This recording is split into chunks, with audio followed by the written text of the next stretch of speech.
ესე იგი ამ რეჟიმმა დღეს დაგვიანოს კიდე ახალი ცვლილებები და მათი ამოცანა რომ კიდევ ამ პროტესტის შეზღუდვა მოახდინოს. ამიტომ ჩვენზე არის დამოკიდებული ამის ცვლილებას მივცემთ თუ არა. ერთ-ერთი ყველაზე მთავარი წამალი ამის არის ბევრი ხალხი ხოლმე. ამიტომ ძალიან მნიშვნელოვანია შაბათს იმაზე მეტი ვიყოთ, ვიდრე ამ შაბათს ვიყავით. ესეთი ცვლილებები სხვა ქუჩებზე მთლიანად კიდევ იქნება შესაძლებელი. ასევე ამ ცვლილებების მიზანი არის იმ თემის გადაფარვა, გაზით რომ დავსწავლეს. ამ რეჟიმს სხვა ხასიათებს რაღაცა ბევრ თემა შემოგიგდეს ერთდროულად, რომ აქეთ-იქით გახტუნაოს, რომ ის თემა გადაიფაროს. ამიტომ ამ თემის გადაფარვის საშუალება არ უნდა მივცეთ. ამას არ კრიტიკულად დიდი მნიშვნელობა.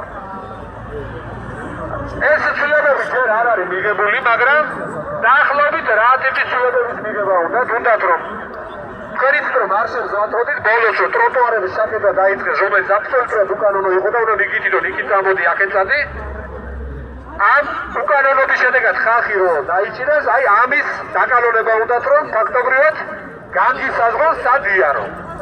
წინასწარ გაფრთხილების მექანიზმი აქამდე არსებობდა, მაგრამ ის რომ მე მივიდო იქით წავიდე თუ აქეთ წამოვიდე ხო მოძრაობის დროს ეს არის აბსოლუტურად არაკონსტიტუციური. ჯერ ნახოთ ამ ცვლილებებთან დაკავშირებით არ იზამენ, მაგრამ ერთი რამე არის ცხადი, ჩვენ პროტესტი უნდა გავაგრძელოთ მშვიდობიანად და არ უნდა გავჩერდეთ, იმიტომ რომ ერთი რამე უნდა იცოდეს ყველამ, ერთხელ თუ შევედით სახლში, მეორეჯერ თერს ესენი აღარ გამოგვადგმოებენ. აი ეს უნდათ რაც მოსკოვში და რუსეთში და ბელარუსში გააკეთეს, რომ საერთოდ შეზღუდონ. ამიტომ ძალიან დიდი მობილიზება გვინდა ჩვენ, რომ შაბათობით იყოს ძალიან ბევრი ხალხი. ეხლა წინაზე იყო დაახლოებით 6,000, ხო? დაახლოებით საკმაოდ დიდი დემონსტრაცია გამოვიდა, რუსთაველზეც გავიარეთ და ასე შემდეგ. ესეთი ტიპის მობილიზება ჩვენ შეგვიძლია, უფრო დიდი მსვლელობები რომ იყოს ხოლმე და დიდი რაოდენობა ხალხი არის საკმაოდ სერიოზული გარანტია ამისი. ასევე სხვადასხვა ტიპის მარშებით არ უნდა შევწყვეტოთ, იმიტომ რომ ჩვენი პროტესტი არის აბსოლუტურად კანონის ფარგლებში და აბსოლუტურად მშვიდობიანი. ამიტომ ეხლა მე დღეს გთავაზობთ პატარა მსვლელობა გავაკეთოთ თუ არ გეზარებათ რუსთაველის მეტროს მიმართულებით. დავიძრათ, გავიაროთ და მერე მოვბრუნდეთ უკან, რომ ერთ ადგილზე დავიდგეთ და ამათი გულის ისიც არ გავახაროთ, რომ საერთოდ ბოლომდე არ მოძრაოთ ამ პროცესში რა.